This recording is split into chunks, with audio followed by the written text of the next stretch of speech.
Mesdames et messieurs, bonjour et bonsoir partout. Vous nous suivez à travers vos petits écrans.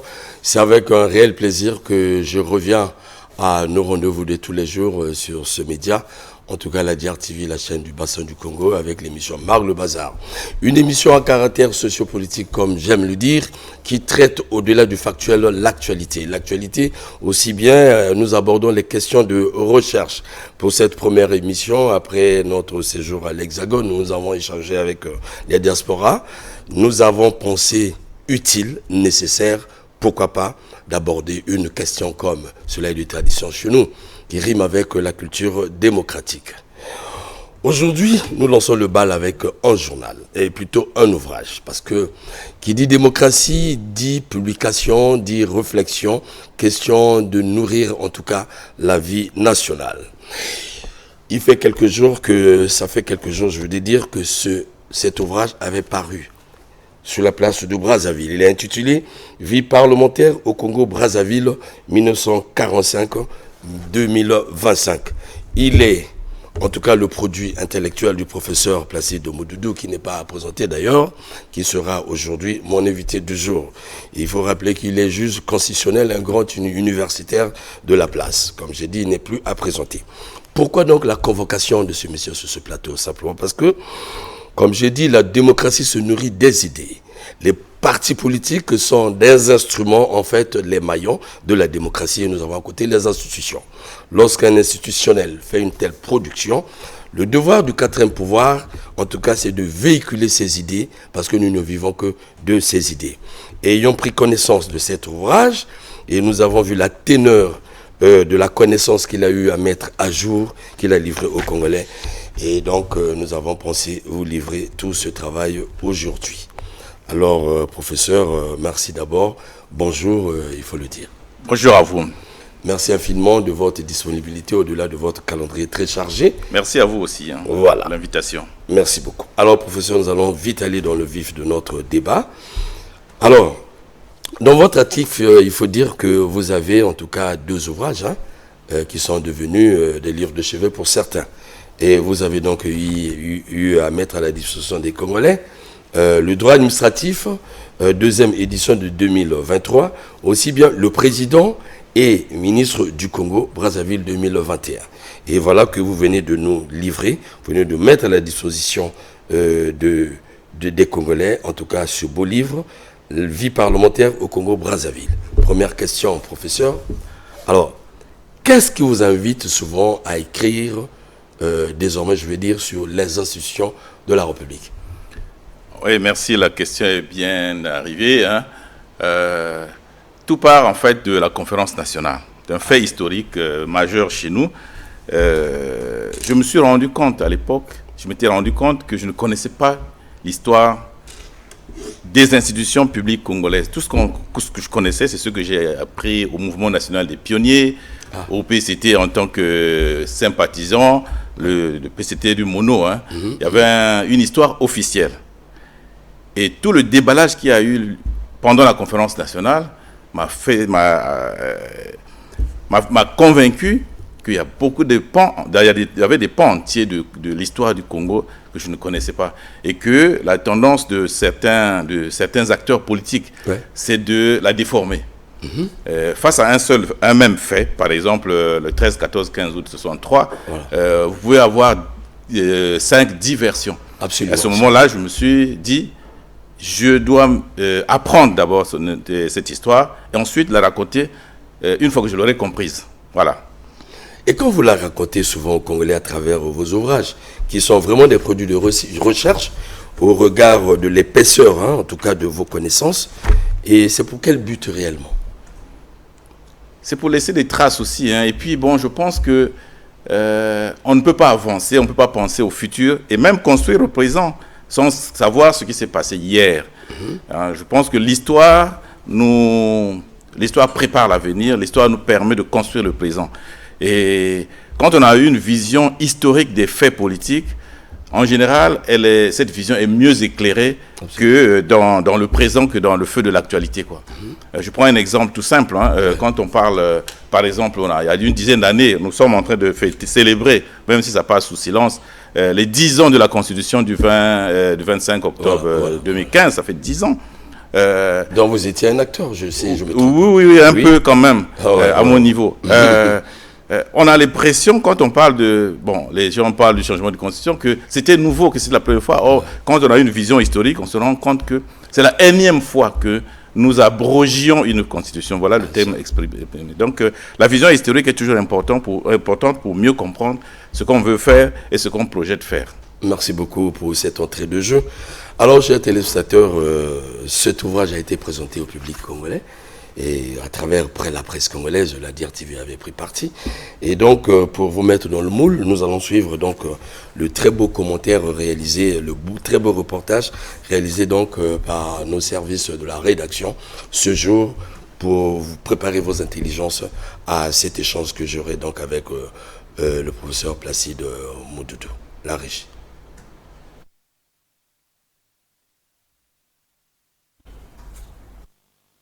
C'est sous la modération du docteur Ndinga Banda que le professeur Placide Moudoudou, doyen honoraire, a présenté son énième ouvrage intitulé « La vie parlementaire au Congo-Brazzaville de 1945 à 2025 ».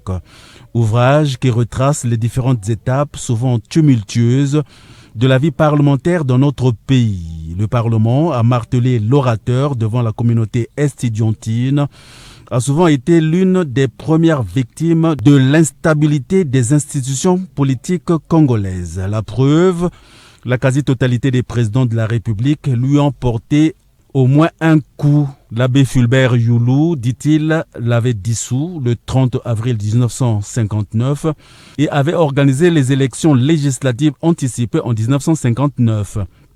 Et en mars 1961, le président Alphonse Massamba Deba l'avait suspendu le 12 janvier, puis supprimé le 1er août 1968. Marian Gwabi a poursuivi le professeur Placide Moudoudou, avait dirigé son parlement jusqu'en 1973. Jacques Joachim Yombi Opango avait, dit-il, présidé le Congo sans chambre parlementaire entre 1977 et 1979. Le professeur Pascal Lissouba l'avait simplement dissoute en 1992. On a eu, en l'espace de 15 ans, 3 suppressions de l'Assemblée. En 59, en 61 et en 68. Mais depuis, on va dire depuis 1979, il y a eu une stabilité de la vie parlementaire. C'est vrai qu'on a connu l'instabilité après la conférence nationale, mais elle a beaucoup évolué parce que finalement, le deuxième pôle du pouvoir d'État fonctionne depuis pratiquement plus de 20-30 ans. La démocratie est fille du parlementarisme, a renchéri le professeur Placide Moudoudou. Et aucune démocratie ne peut être viable, dit-il, sans contre-pouvoir. La vie parlementaire stable et effective au Congo est liée à la présidence de Denis Sassou Nguesso, a révélé sans langue de bois le doyen honoraire, auteur de l'ouvrage. En droit parlementaire, c'est le président de tous les records. Premier record, c'est qu'on a eu 3 constitutions qui ont fait plus de 10 ans. Et c'est à partir de son accession au pouvoir en 1979 que pour la première fois au Congo, les parlementaires ont terminé leur mandat. Et depuis qu'il est là, toutes les élections se sont déroulées à date échue et il n'y a pas eu de dissolution. Mais quand on voit de 1947, date de la première assemblée, à nos jours, on a eu 10 femmes au bureau de l'Assemblée nationale et 4 au Sénat. Après la communication et la réponse à quelques questions d'éclaircissement, le professeur Placide Moudoudou est passé à la dédicace de l'ouvrage subdivisé en 8 chapitres et vendu à 20 000 francs CFA. La vie parlementaire au Congo-Brazzaville de 1945 à 2025 a été édité par les presses universitaires de Brazzaville et est disponible à la faculté de droit de l'université Marian Gwabi et à la Cour constitutionnelle. Droit administratif congolais, président et ministre du Congo de 1958 à 2021. Les grands arrêts de la jurisprudence du Congo, la Constitution en Afrique, sont parmi tant d'autres ouvrages publiés par cet universitaire émérite. Merci bien. Voilà un peu ce qui a été de vous, cher professeur, cher éminent professeur, je veux dire. je serai à l'école moi aussi, en tout cas, puisque nous avons face de nous, franchement, un chevronné de cette science. Alors, ce qui me marque d'abord, pour commencer, et vous avez mené une recherche aussi importante, en tout cas, vous avez porté un regard sur l'histoire, en tout cas, de la vie parlementaire au Congo-Brazzaville, ce qui n'est pas donné. Cela veut dire que vous avez donné de votre temps, vous avez, en tout cas, emmené avec vous tous les outils possibles, mais pourquoi avoir situé vos recherches de 1945 à 1925 ? Avant d'entrer de répondre directement à la question, je rends hommage au professeur Théophile Obenga, parce que c'est auprès de lui que j'ai appris le caractère, l'aspect historique du droit. Il m'a toujours dit, quand vous exprimez en droit, situez ça dans le temps. Et donc, 1945-2025, c'est la période pendant laquelle on a connu cette vie parlementaire. Parce que pourquoi 1945 ? Eh bien, le premier député, Jean-Félix Tchikaya, le premier député a été élu député du Moyen-Congo et du Gabon pour le compte de la République française, c'est en 1945. Et depuis là, après on a eu une chambre, ce qu'on appelait Assemblée territoriale à partir de 1947, qui a changé de nom, Assemblée législative, Assemblée nationale, Conseil supérieur de la République, et ainsi de suite, Assemblée nationale populaire. Et jusqu'à aujourd'hui, donc ça fait pratiquement un siècle. Ah oui, on enlève 20 ans, on ajoute 20 ans plus tôt, on a un siècle de vie parlementaire, ce qui est exceptionnel parce que les autres institutions de la République, donc l'exécutif par exemple, ou la justice, n'ont été instituées en tant qu'institution congolaise que plus tard. Plus tard, oui. L'exécutif, c'est en 1957, donc 10 ans après le premier Parlement congolais. La justice congolaise en tant que telle, c'est 1962, donc après même la proclamation de la République et de l'indépendance. Voilà. Ce qui explique ce temps que nous avons choisi. Alors, je vois l'importance que vous accordez franchement au Parlement en matière de gestion du pouvoir dans les États, parce qu'en pénétrant votre livre, je pense que vous avez donné une place de choix, en tout cas beaucoup d'importance au Parlement. Alors, selon vous, ou il faut dire selon la science qui est la vôtre, c'est quoi le Parlement? Que représente le Parlement dans un État démocratique? Le Parlement, c'est le peuple, pour simplifier les choses.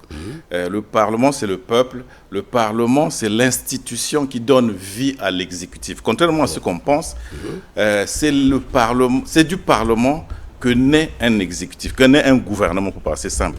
Il n'est pas de gouvernement sans Parlement. Ça aurait été des personnes humaines, on dirait que le Parlement, c'est la maman. Et la maman accouche un enfant, l'enfant qui a accouché, c'est l'exécutif. C'est pour ça que nous avons, quand vous observez la vie de toutes les nations, souvent le gouvernement est constitué après une élection législative. Parce que le gouvernement doit être la configuration, doit refléter la configuration des nouvelles forces parlementaires qui s'expriment au sein du Parlement. Donc, concevoir la démocratie sans Parlement, c'est pas possible. C'est pas possible. Et là d'où ça vient, donc en Occident, du 13, par exemple, notamment du 13e siècle au 17e, voire 18e siècle, c'est le Parlement qui a arraché le pouvoir auprès des rois. Des rois, et ensuite, l'exécutif en tant qu'organe bicéphale. On veut dire l'aristocratie, quoi. Voilà, auprès de l'aristocratie. Et c'est le Parlement qui a limité les pouvoirs royaux, qui a imposé au roi de respecter les droits humains et qui a créé un espace pour que, aujourd'hui on parle d'abord d'État moderne, ensuite de démocratie. Ça. Merci beaucoup de savoir cela. C'est pourquoi, chers téléspectateurs, je dis que chaque fois que nous recevons nos professeurs, il y a toujours matière à donner. Il faut rappeler que nous sommes des sociétés à faible degré de la démocratie en tant que culture. C'est pourquoi nous accordons plus d'importance non pas à l'actualité, mais surtout à ces thèmes qui doivent nourrir la conscience du citoyen aussi bien de nos institutions. Pourquoi pas les politiques qui, naturellement, doivent avoir des maîtres. Voilà un des maîtres. Alors, maître, vous venez de le dire. Alors, ça veut dire que vous avez plongé un regard de 1945 jusqu'en 2025, c'est pas donné. Alors, quelle lecture, quelle aventure intellectuelle avez-vous mené, de quel voyage, je veux dire, avez-vous fait dans la réflexion que vous avez portée sur nos constitutions, ou bien encore plutôt nos parlements, de Youlou de la Première République jusqu'à aujourd'hui. Que peut-on retenir de tout ça? Parce que c'est même le condensé de votre livre. On peut retenir que la vie parlementaire avait très mal commencé chez nous. Ah bon? Elle avait très mal commencé. 1945, oui, il y a eu l'élection législative, ça s'était bien passé. Mais surtout à partir de 1957. À partir de 1957, la défection du député Yambo Georges, député de Mossenjo, élu dans le Niari, qui quitte son parti, le MSA, le Mouvement Socialiste Africain, pour l'UDDA, le parti de Youlou, qui fait basculer la majorité, pour parler simplement. Il y a eu crise parlementaire. Et dès 1957, il y a eu ce débat sur la notion de majorité. Parce que je rappelle que quand il y a eu les élections de mars 1957, les deux partis qui étaient en tête, le parti de Youlou qui avait 22 voix, 22 sièges, et le parti de Opango avait 23 sièges, ce qui explique pourquoi Jacques Opango est le premier Congolais à être premier ministre. Voilà. Mais avec la défection de Yambo, puis par la suite, le 28 novembre 1958, le jour qu'on vote, qu'on proclame la République, l'absence du député Itoa, député de l'Ekwala Mosaka, qui n'a pas participé au vote, fait que tout a basculé au profit de Youlou qui est devenu Premier ministre. Voilà. Je ne parle pas des émeutes de février 1959. Donc, la vie parlementaire congolaise, dans ses premières années, dans les premières décennies, est une vie parlementaire violente et agitée. Violente et agitée, où il y a eu mort d'hommes. Mort d'hommes en 56, par exemple. En 56. En 59 également. Et donc, et quand on ajoute les dissolutions de 59, de 61, et la disparition de l'Assemblée en 1968, on se rend compte que les 33 premières années de vie parlementarisme au Congo n'étaient pas un parlementarisme, une vie parlementaire, mais peut-être une mort parlementaire. Et donc, voilà, il y a cette partie-là, mais il y a l'espoir. Il y a l'espoir puisque, à partir de 1979, on a eu on appelait ça Assemblée nationale populaire. On a eu pour la première fois une législature qui a pris un terme. Donc pour la première fois au Congo depuis 1945, c'est en 1984 que des députés ont remplacé d'autres députés. C'était nouveau. Et il a fallu attendre en plus 2007. 2007 pour que d'autres députés, dans un contexte multipartiste et de compétition électorale, pour que d'autres députés terminent un mandat et soient remplacés par d'autres. Donc, c'est la naissance. C'était vraiment la renaissance, la nouveauté. C'est jamais vu pour ceux qui n'ont pas vécu ces époques. C'était sublime. Hein. C'était vraiment sublime. Alors, professeur, revenons sur l'acte posé par Yambo, par exemple. C'est lorsque vous dégagez là les fragilités de nos assemblées. Hein. Je crois que c'est le travail que vous avez eu à faire. Alors, soyons un peu politique. L'acte posé par Yambo, n'est-ce pas un acte démocratique au niveau des assemblées? En quoi cela pouvait poser préjudice sur le fonctionnement d'une assemblée? Là, j'essaie un peu de jouer entre l'institution et le politique. Oui, non, mais la vérité, c'est que le député Georges Yambo avait été acheté. C'est ça la vérité historique. J'ai fait des recherches. Il a été acheté, notamment par Christian Gel, qui est devenu par la suite président de l'Assemblée nationale. Il a été acheté par d'autres, enfin par l'UDDA. Et donc, la corruption... La corruption est dans la vie parlementaire. Il y a une autorité qui avait dit que le verre est dans le fruit. C'est le choix de l'État. Voilà. Donc, 1957, et c'est une action démocratique, oui, mais action déstabilisatrice. Mais en même temps, pour mieux apprécier l'acte posé par Georges Yambo, il faut dire que... Il y a deux leçons que moi je tire. La première, c'est que il faut mettre ça en relais avec les accords PCT-UPADES en 1992. Il y a un lien. Voilà les partis qui ne s'entendent pas, PCT-UPADES, et le PCT rejoint le MCDD et fait basculer l'Assemblée. Basculer l'Assemblée. En 1957, c'est la même chose. Georges Yambo quitte le MSA, rejoint Fulbert Youlou, il fait basculer l'Assemblée. Et le débat sur la notion même de majorité. Mais en même temps, il y a un aspect qu'on ne dit pas souvent, c'est que Georges Yambo c'était un enfant qui avait été adopté à Mosenjo. Il était originaire de la Sangha, en fait. Ah bon? Il était originaire de la Sangha. Mais ça, c'est de l'histoire. Il quitte le MSA, le parti de Jacques Opango, pour rejoindre Yolo. Donc, dans le contexte comme actuel... le Tembe Ambili, quoi. Oui, oui. Voilà. Parce qu'en réalité, Jacques Opango, c'est son frère. On dirait comme ça. Absolument. Mais c'est là aussi, on peut penser que tous les débats que nous avons sur les ethnies, tout ça, il faut relativiser parce que les gens sont ce qu'ils ont et ils ont des convictions. Absolument. Et donc, je pense que c'était un acte, oui, qui a déstabilisé la République, mais en même temps, quand on creuse bien, les clivages ethniques sont à relativiser fortement parce que chacun de nous a ses convictions. Mais en tout cas, chers téléspectateurs, je viens de découvrir quelque chose sur Yambo parce que chaque fois, on fait référence à ce monsieur sans qu'on comprenne pas, en tout cas, le fond. Voilà un exemple en passant, permettez-moi, maître, quelqu'un qui est de l'autre côté du Nord, et c'est un peu le cas de l'Etembe Ambili. Voilà, exactement. Qui sort de son milieu naturel, qui sort du repli identitaire, comme on le dit, qui va certainement s'affiler à quelqu'un, certainement c'est par conviction. Et aujourd'hui, la loi sur les partis politiques l'impose d'ailleurs. Donc, rien n'est nouveau au Congo. Et malheureusement, la conférence nationale, en passant, nous a donné, malheureusement, reproduit des partis à caractère tribal qui posent problème aujourd'hui. Mais avec la nouvelle loi sur les partis politiques, je pense que quelque chose serait fait.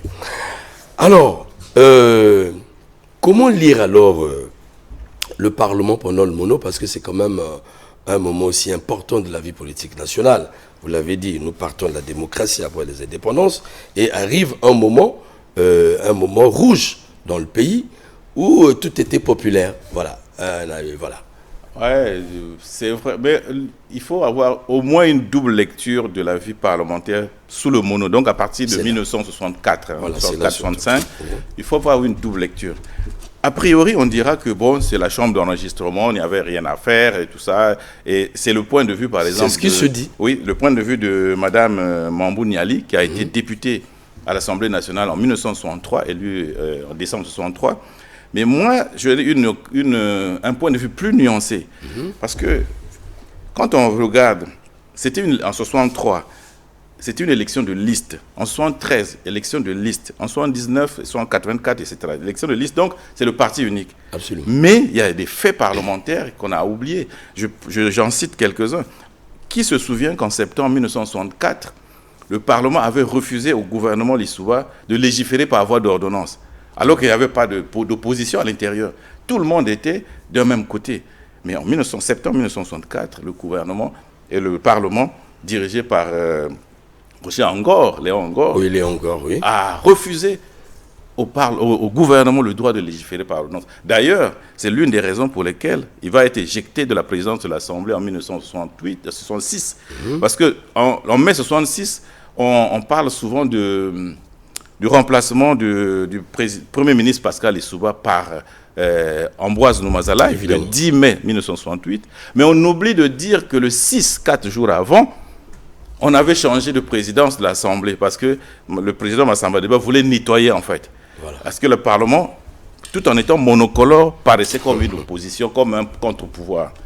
De même, un autre fait, 1973, on a éjecté Dieudonné Miakassissa, président de l'Assemblée, élu en 1973, un an avant, mais on s'est rendu compte qu'il était élu sur le label syndicat, donc Confédération syndicale congolaise, mais il n'était pas membre du PCT. Et une motion a été votée en décembre 1974. Il a été éjecté de l'Assemblée nationale. Donc, voilà. Et il y a un autre fait dans la production législative.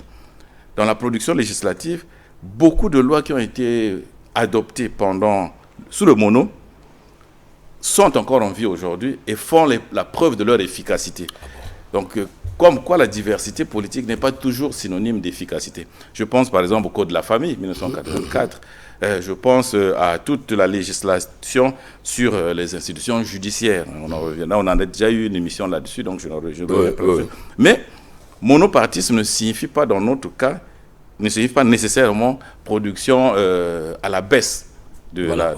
Et même, j'ai retrouvé dans le journal des débats de l'Assemblée nationale l'intervention de certains députés sous le Conseil national de transition, donc 98-2002, qui regrettaient que sous la constitution du 8 juillet 79, donc sous Sassou 1 pour parler simplement,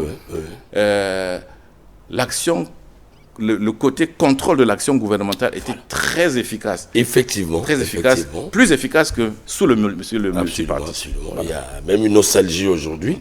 En tout cas, on écoute jusqu'à aujourd'hui, les gens sont restés nostalgiques à cette période, comme vous venez de le dire. Mais certains pensent que on n'a pas fait école à cette époque, simplement parce que, permettez-moi, l'enthousiasme un peu de la démocratie vis-à-vis de laquelle nous tâtonnons. Mais j'ai fait exprès de poser cette question si ce régime avait apporté quelque chose de positif. Mais en tout cas, il faut dire même aux téléspectateurs congolais que c'est la marche même de l'évolution. C'est l'évolution d'une société et c'est comme ça qu'elle évolue étape par étape. À nous de tirer les leçons. Parce qu'aujourd'hui, prof, il faut dire que le Congo a encore des sérieux problèmes. Vous l'avez dit, quant au contrôle de l'action de l'État, alors qu'à l'époque, l'État avait fait preuve, en tout cas, de son autorité.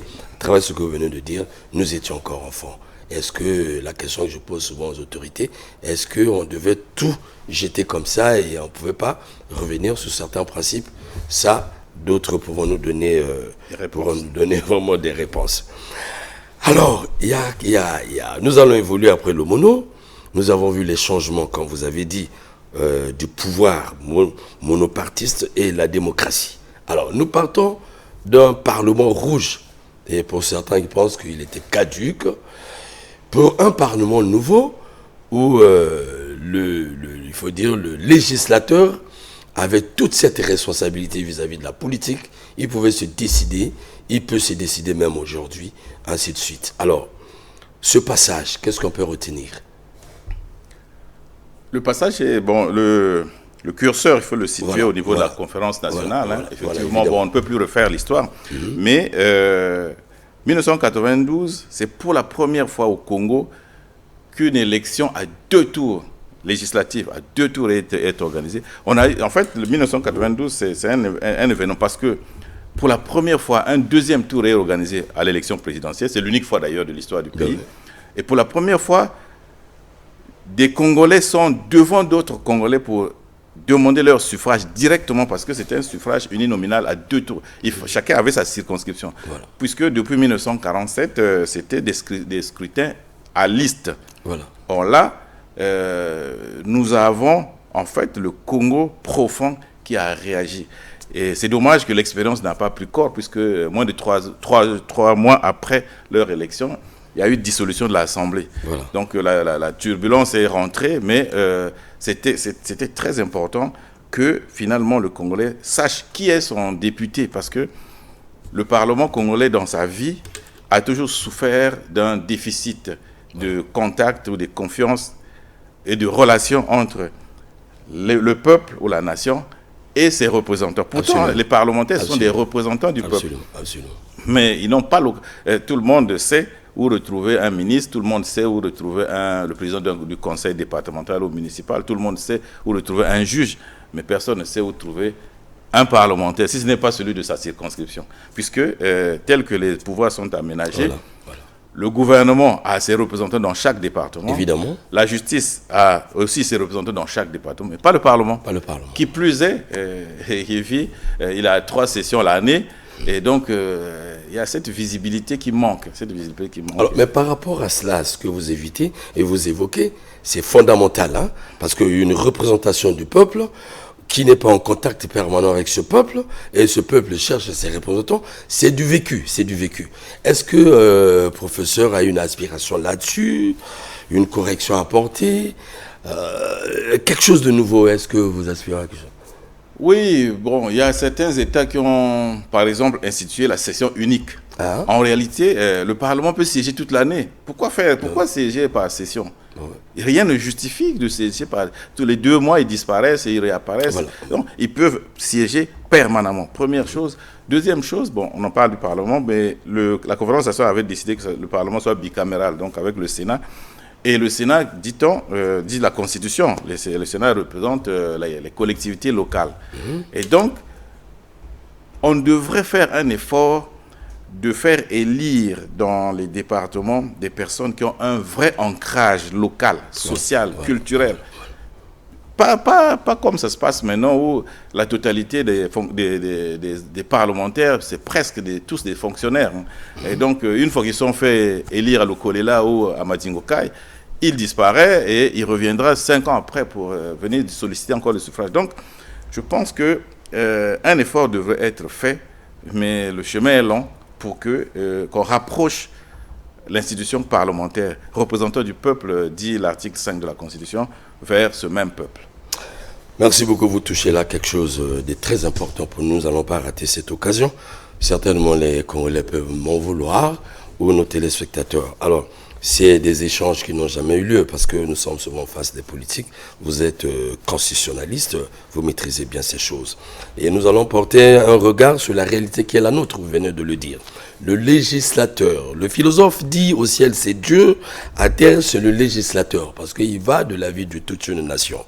Le choix des législateurs chez nous, excusez-moi, le choix des législateurs, nous avons vu certains, il faut le dire même, la plupart des partis politiques au Congo, voilà, la plupart des partis politiques, selon la règle démocratique, ne jouent pas en tout cas les ABC de la démocratie, en ce sens qu'on ne met pas en compétition les candidats qui demain seront les législateurs.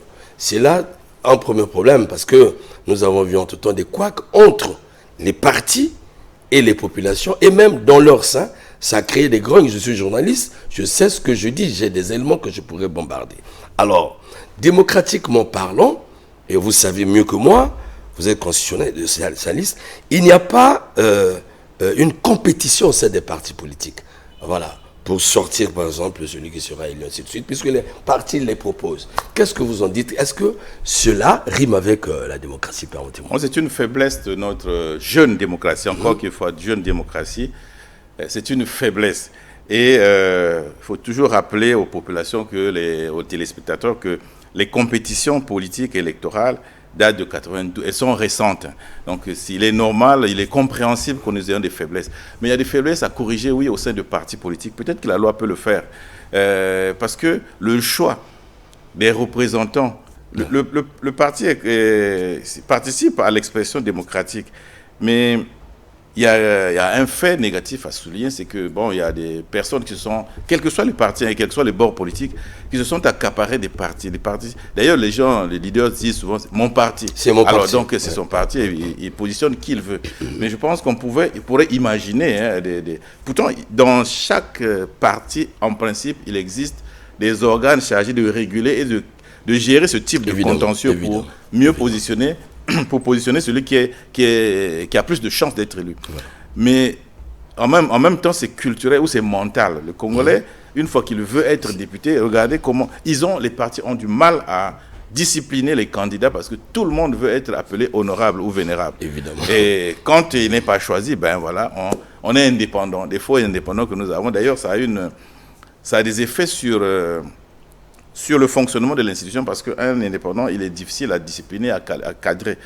Et je pense que les partis politiques sont des associations de droit privé ils doivent faire des efforts pour regarder l'intérêt général, l'intérêt des populations.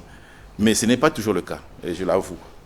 Merci beaucoup. Moi, je fais débat politique, j'échange, je fouine partout dans les états-majors politiques. Je suis de près les pensées politiques. Là, vous venez de mettre toute une grosse pensée politique, ce qui est rare chez nous. Les gens n'écrivent pas, les gens ne produisent pas. Le débat, permettez-moi, se limite au niveau des faits, le quotidien. Et quand nous avons cette occasion, nous convoquons certaines pensées politiques. Récemment, nous avons écouté en conférence de presse un politique de la place proposer par exemple, dans sa pensée politique bien sûr, un schéma, comme quoi les partis politiques devaient être organisés en bloc, c'est-à-dire la gauche et la droite au Congo, alors que nous connaissons bien les faiblesses de la politique congolaise, et l'opposition et la majorité. Ensuite, il a rêvé qu'il était du ressort ou l'apanage des partis politiques de ces blocs de voter, de choisir, donc d'élire au niveau du législatif, et aussi bien au niveau de la présidentielle. Qu'est-ce que le constitutionnel peut nous dire? Non, ce point de vue n'est pas défendable. Il est même dangereux parce que c'est donner trop de trop de pouvoir aux partis politiques. Je viens de dire que ce sont des associations de droit privé. Le parti politique, ce n'est pas l'État. La démocratie, c'est l'œuvre du peuple. On dit le peuple doit choisir son représentant. Et dans l'histoire politique des États, les partis sont venus s'incruster parce que la démocratie a existé sans parti politique. Sans parti politique. Les partis politiques sont nés après, plus tard. Je pense qu'en France, par exemple, c'est pratiquement au début du XXe siècle, leur force. Mais non, il faut laisser le peuple choisir. Le parti, oui, il participe à l'expression de suffrage, mais il n'est pas question que le parti se substitue au peuple ou à l'État. Quand vous regardez nos constitutions, la plupart de nos constitutions, le titre premier est consacré à l'État et la souveraineté. Oui. Et il y a un titre qui est consacré au parti politique. Parce que c'est autre chose. C'est autre chose. Et c'est pour ça que, bon, non, ce point de vue n'est pas défendable, tout simplement. Il n'est pas démocratique. Qu'est-ce qui adviendrait si cela peut avoir lieu, par exemple, en matière démocratique? Ça ne peut pas arriver parce que la souveraineté nationale appartient au peuple. À l'époque, dans les constitutions du Mono, celle de 73 et celle de 79, par exemple, l'article 2 disait que la souveraineté appartient au peuple qui l'exprime à travers un parti unique, le Parti congolais du travail. Maintenant, de nos jours, la souveraineté appartient au peuple qui l'exprime soit par le biais du référendum, donc directement lui-même, soit par le biais de ses représentants élus. Des représentants élus, mais les membres des partis politiques ne sont pas élus. Et donc ça, c'est pas possible, c'est pas démocratique, hein. C'est même dangereux. Merci beaucoup. Et nous disons toujours que aux politiques de faire école auprès des spécialistes, c'est pas une disgrâce. Les spécialistes, ils n'apprennent que ça. Vous avez des constitutionnalistes, vous avez des grands juristes dans le pays, comme ça se passe ailleurs. Quitte aux politiques de faire recours à l'intelligentsia, aux universitaires. C'est pas parce que vous êtes là, mais ça se passe comme ça dans le monde. Moi, je peux créer mon parti politique, mais je ne peux pas être doué dans la connaissance des institutions de la République ou dans le fonctionnement de la démocratie. Il faut qu'on établisse toujours ce mariage entre politique et les sachants. Politique, universitaire, politique, savoir. C'est toujours important.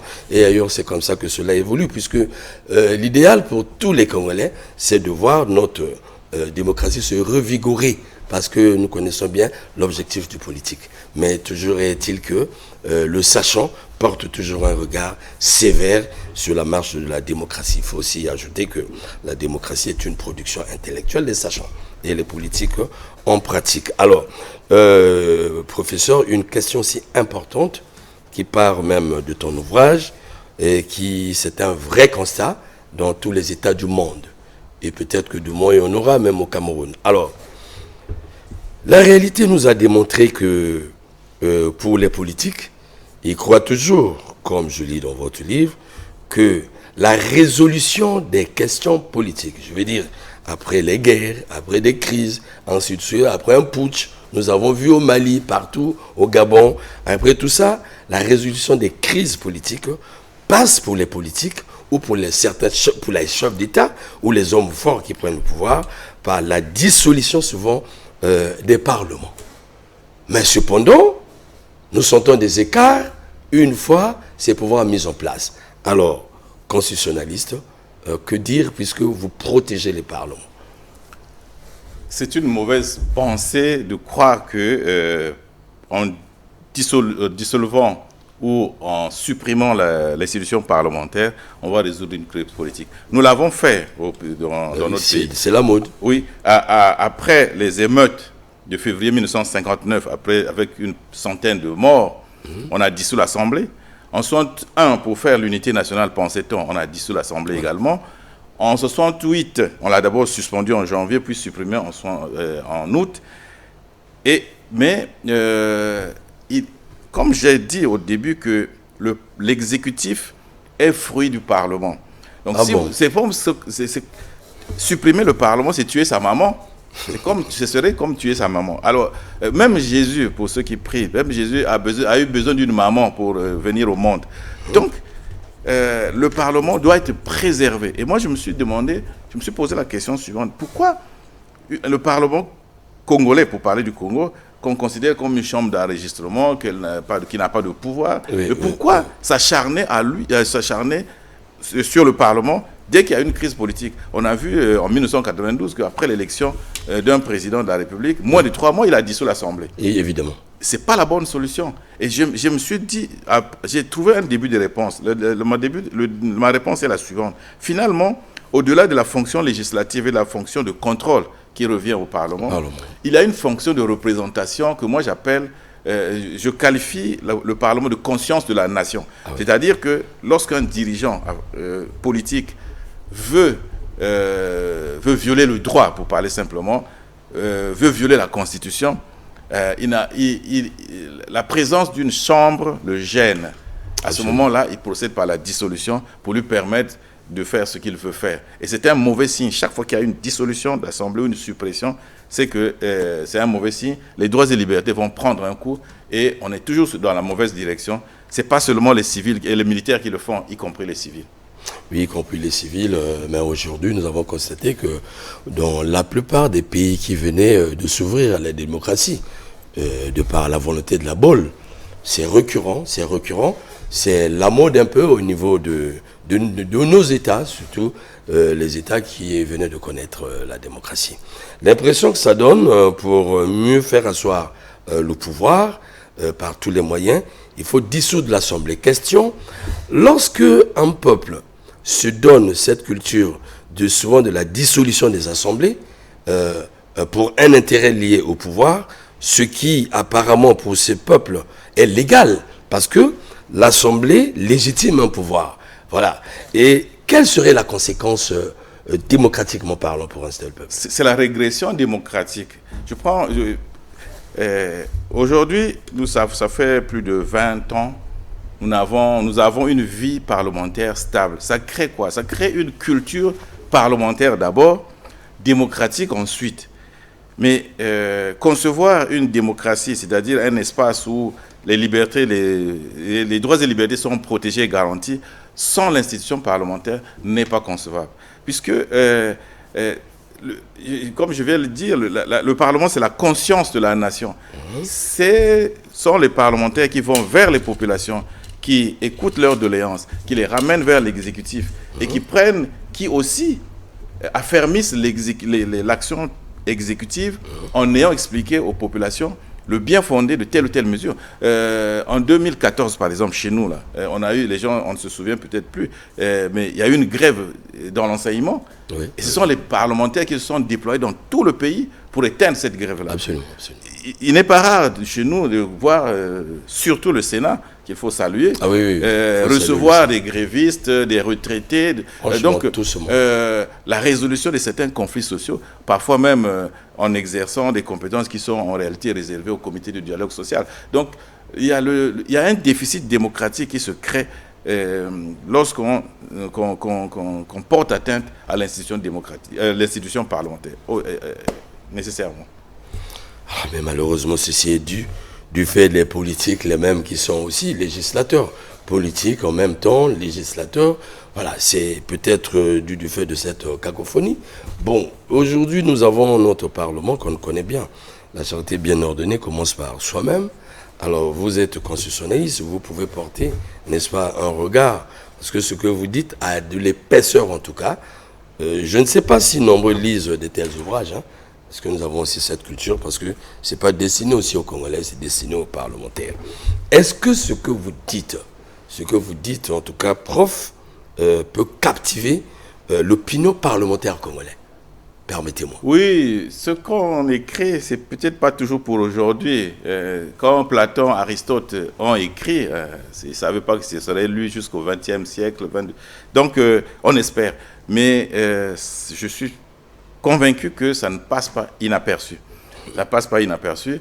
Dans l'une de mes vies, j'ai été aussi parlementaire. Donc, ça m'a permis d'ailleurs même de voir l'institution de l'intérieur et de me rendre compte que c'est une institution qui n'est pas bien connue des Congolais, dont le fonctionnement est ignoré. Et tout ce qu'on fait, c'est de parler mal des parlementaires, parler mal du Parlement. Mais on ne connaît pas tout le travail qui est fait, par exemple, en commission, par les groupes parlementaires. Et peut-être que ces institutions aussi devraient faire l'effort d'aller et d'expliquer leur travail. Absolument. Et ça peut vous paraître curieux, mais le premier adversaire du Parlement, c'est l'exécutif. Absolument. Le premier adversaire du Parlement, c'est l'exécutif. Il y a, par exemple, des reproches qu'on fait aux parlementaires qui ne proposent pas de loi et tout ça. Si, ils en proposent. Mais aucun ministre, ça fait des années, aucun ministre n'accepte qu'on propose une loi dans le domaine qui est dans les attributions qui sont les siennes. Moi, j'en ai vécu, vécu directement. Souvent, c'est mal vu par un ministre. Vous proposez la modification du code de la famille, du code de la nationalité. Vous aurez contre vous, non pas les amis parlementaires, mais l'exécutif, parce qu'ils vont vous dire, ah ben non, on a prévu une réforme pour ça, et puis ça fait 10-15 ans, la réforme n'a jamais abouti. Et pourtant, pour la plupart, ils sont parlementaires, bien qu'ils soient... Oui, mais souvent, ils ne siègent pas, ils n'ont pas la culture. Beaucoup de ministres n'ont pas de culture parlementaire. Ils se font élire, et dès la session inaugurale, ils abandonnent l'écharpe, et ils font siéger, et ça, c'est la faiblesse de notre parlementarisme aussi, ils font siéger leurs suppléants. Ce n'est pas que les suppléants sont mauvais, au contraire, et d'ailleurs même ils apportent, les suppléants ont contribué à faire disparaître l'absentéisme parlementaire, parce qu'ils sont toujours là, c'est des bosseurs. Mais en termes de légitimité, celui qui a été élu, c'est le... Vous voyez, tous les ministres, DG et tous ceux qui sont en incompatibilité, ils n'ont aucune culture, beaucoup n'ont pas de culture parlementaire, et ils viennent, souvent ils participent pas aux travaux. Est-ce que là, on pourrait parler, est-ce qu'il doit se poser un problème d'interaction entre les deux pouvoirs, parlementaire et exécutif? Il doit y avoir un problème. Que faire en ce moment-là? Ben, ça, c'est la loi. Dans des pays, il y a certains pays où, bon, c'est presque confondu, comme en Angleterre. Il y en a où c'est vraiment séparé. Où vous êtes parlementaire, vous êtes ministre, et vous choisissez. Et d'ailleurs, même dans des pays anglo-saxons, souvent, on ne conçoit pas d'être fonctionnaire et puis parlementaire. Si vous avez décidé d'être candidat à une élection, vous démissionnez de la fonction publique. Et même si vous échouez aux élections, vous ne reviendrez pas dans la fonction publique. Parce que souvent, c'est une chambre de fonctionnaires. Dans l'ouvrage, je le dis, c'est l'Assemblée enviée, l'Assemblée délaissée. Pourquoi enviée? Parce que tout le monde veut être honorable, tout le monde veut être vénérable. Mais une fois qu'on est élu, on laisse la charge au suppléant et à lui de se débrouiller. Mais d'ailleurs, nous parlons, le président interdit même le cumul dans ce parti et dans ce pays, mais les gens ont toujours des moyens, on se fait élire et puis à côté, on place quelqu'un. Nous faisons école de la démocratie, en tout cas à travers cet échange, et à chacun de nous qui suit de pouvoir tirer donc profit de tout ceci. Alors, la qualité de nos parlementaires, en tout cas, je me permets de le dire, et ça va surprendre certains, vous êtes l'un de nos profs. Et nous avons fait école, c'est à travers vous que nous avons appris cette chose. Ces choses ne viennent pas de nous. Voilà, la démocratie n'est pas de nous et tous ont appris. C'est pourquoi nous accordons beaucoup d'importance, chers téléspectateurs, franchement, aux connaissances livrées par les universitaires, parce que sans apprentissage, sans connaissance, on ne peut rien, en tout cas, produire. La qualité du législateur congolais, par rapport à ce que vous savez, ça serait dur peut-être de répondre à la question, mais la science se voudrait stricte. La démocratie se voudrait stricte. Nous avons par exemple des législateurs qui, moi j'ai vu une fois, le président Bouba, je ne critique pas, réprimer un député qui, pendant les débats d'interpellation du gouvernement, en live comme ça avec l'opinion, il rentre, il prend la parole pour souhaiter joyeux anniversaire à un collègue. On ne parle pas de la personne, mais la manière. On a l'impression souvent que nos députés sont plus politiques que les législateurs. Ils sont plus accrochés à leur parti politique que le souverain premier qui les a élus. Voilà tout le problème. Oui, mais le mandat n'est pas impératif. C'est-à-dire que une fois que vous êtes élu, vous êtes autonome, vous avez une liberté de penser. Peut-être qu'il faut durcir les conditions pour être candidat à une élection législative. Absolument. Ça existait dans notre pays. On a oublié ça. Ah bon? Ça existait, oui, ça existait au début. Bon, jusqu'en 1963, ça peut paraître ridicule aujourd'hui, mais jusqu'en 1963, pour être député, il fallait avoir le CEP. Mais vous savez. Il fallait avoir. Il y a des diplômes qui étaient existants. Oui, à l'époque, le CEP, c'était oui, à l'époque, c'était un grand diplôme. C'était un grand diplôme. Donc, on peut voir ça, mais en même temps, ne soyons pas trop durs parce que nous n'avons pas beaucoup d'années de vie parlementaire, au fond. Moi, j'enlève les 33 premières années. Donc, je dis à partir de 1979 qu'on a commencé à avoir une culture parlementaire. Donc, c'est normal qu'il y ait des ratés. Mais c'est pour ça qu'il nous faut un pays stable.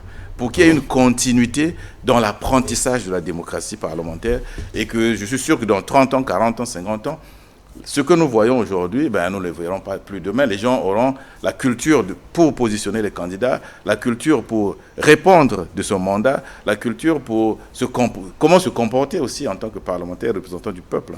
Ça, ce sont des lacunes, mais nous sommes dans un environnement aussi qui a ses faiblesses. Et les faiblesses de l'environnement évidemment se retrouvent aussi à l'Assemblée nationale et au Sénat. Ça, c'est inévitable.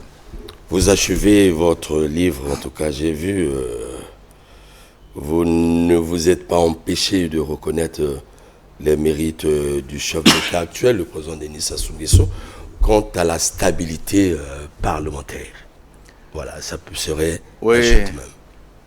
Moi-même, personnellement, je ne percevais pas bien le discours du président quand il parlait de stabilité parlementaire. De stabilité des institutions même, des institutions parlementaires. Mais après ces recherches-là, je me suis rendu compte qu'effectivement, il a raison, il a largement raison, parce que c'est le ministre d'État Bouya qui a publié un ouvrage intitulé « Le Congo en chantier ». Au fond, le Congo, c'est un pays en chantier, politiquement parlant. Nous sommes un pays en chantier. Parce que quand j'ai fait les analyses, au niveau de l'exécutif, notre gouvernement vit à peu près, est changé à peu près tous les 16-18 mois. Donc on a eu, en 65 années, de vie républicaine, on a eu à peu près 62 gouvernements. Donc, instabilité de l'exécutif.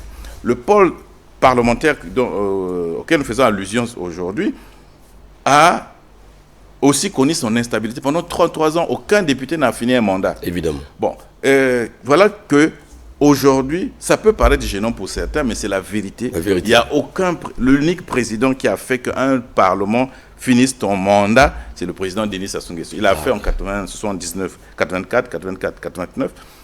Et depuis 2002, c'est pour ça que dans l'ouvrage, je dis malgré tout, parce qu'il y a des imperfections. Il y a des imperfections, mais nous ne regardons pas les imperfections, regardons plutôt les avancées. C'est comme à la guerre, on ne compte que les victoires, on ne compte pas les défaites. Absolument. Et je pense que l'analyse qui est faite, elle est trop dure. J'ai posé la question en amphi, donc à l'université quand même, après les étudiants, contre quelqu'un qui dissout l'Assemblée ou qui méconnaît ses compétences ou qui la supprime, et celui qui l'a fait fonctionner, qui est plus démocrate. Celui qui l'a fait fonctionner. Je pense que nous devons avoir l'honnêteté de reconnaître que c'est le président de tous les records en droit parlementaire. Ça, ce n'est pas discutable. C'est pas discutable. L'honnêteté nous conduit à le reconnaître. Et même, puisqu'on parle maintenant des droits de la femme, il faut dire qu'on a eu 12 femmes depuis que l'institution parlementaire existe au Congo. 12 femmes ont occupé des fonctions au bureau. Évidemment. Et sur les 12, 10 ont été élus sous le président Denis Sassou Nguesso. Mais même les deux autres, là, quand on enlève Madame Pierrette Lukombo, qu'on a oublié, qui était deuxième secrétaire en 1963, l'autre dame, Madame Yengo, c'est vrai, c'était pendant la conférence nationale, mais c'est le président Denis Sassou Nguesso qui était chef de l'État. Donc, à César ce qui est à César, voilà. Et à Dieu ce qui est à Dieu. Voilà. Alors, pour mon maître, merci infiniment de cet échange. La tradition chez nous voudrait qu'après une échange aussi importante pareil, dont nous sommes satisfaits, il faut le dire, nous sommes satisfaits, de la mission qui est la nôtre, d'éclairer l'opinion. Mais pour le faire, nous devons avoir des spécialistes en face de nous. Ces plateaux ne sont pas bravés, en tout cas par n'importe qui, permettez-moi. Question de temps, question de compétences, il faut dire. Mais je vois la soif qui est la vôtre, parce que une production pareille devait être savourée. Je pense que c'est le premier plateau, en tout cas c'est le premier plateau que nous avons réalisé. Mais nous allons continuer à creuser ce livre. Nous emmènerons sur nos plateaux les députés également, qui doivent prendre connaissance de tout ceci, parce que c'est toute une école. Et quand je lis ça, c'est comme qu'il lirait, en tout cas, le discours de la méthode, ou bien d'autres livres, le contrat social. C'est comme ça que ça s'écrit. Et chez ailleurs, c'est des livres de chevet que nous lisons, et ici plutôt. Mais là, c'est un Congolais qui écrit, prenez donc connaissance. Alors, face à notre caméra, face donc au public congolais, pour la circonstance, professeur, vous pouvez donc livrer votre mot de la fin à cette caméra. Le mot de la fin, bon, c'est pas la fin. Pour la circonstance. Le dernier mot pour la circonstance. Oui, croyons à la vie parlementaire. Croyons à la vie parlementaire. croyons à la stabilité des institutions. Et puisque bon, l'histoire politique, ou le calendrier politique nous interpelle, je crois que nous devons souhaiter que chaque fois qu'il y a mandat parlementaire, que ce mandat aille jusqu'à la fin. Et c'est un défi, parce que la première responsabilité des dirigeants, des gouvernants, c'est de permettre au peuple de dire qui va parler en son nom. Et chaque fois qu'on n'organise pas une élection, qu'elle soit législative ou présidentielle, c'est un droit qu'on vole au peuple. Et on doit laisser le peuple s'exprimer pour désigner ses parlementaires et pour désigner d'autres dirigeants aussi, en respectant le calendrier électoral tel qu'on est en train de le vivre. Et nous souhaitons vivement que ça dure. Voilà. Merci beaucoup, chers téléspectateurs. Voilà qui a été de notre échange avec le professeur Placide Moudoudou, l'auteur donc de ce livre, Vie parlementaire au Congo-Brazzaville 1945-2025. Il a beaucoup d'ouvrages, en tout cas qu'il a eu à produire, à mettre à votre disposition. Chez nous, on dit, si vous voulez cacher des choses aux Congolais, même les plus, soi-disant, érudits entre griffes, il faut les écrire, parce que les Congolais ne lisent pas. Mais sans lecture, en tout cas, sans initiation. Je dis bien pour un peuple, sans initiation, c'est pour la politique. On ne peut que tâtonner, fabriquer, bricoler, en tout cas, dans la vie des institutions et la politique. Et donc, notre mission ce soir était d'emmener ce spécialiste sur ce plateau pour apporter ce que nous appelons la culture démocratique, qui nous fait en tout cas défaut.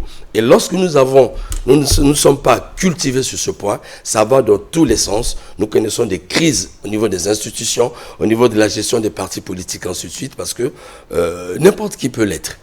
Voilà. Mais n'est pas sachant qui le veut. Permettez-moi, je suis souvent dur sur ça. Mais est politique qui le veut. Je peux créer mon parti politique.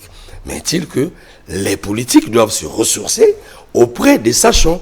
Parce que les sachants travaillent pour cela. Le député, les législateurs doivent se ressourcer au niveau de ces derniers. Et c'est comme ça que ça se passe dans le monde. Si nous voulons donc revigorer notre démocratie, ces interactions doivent exister. Et nous avons des plateaux. Les plateaux sont faits pour ça.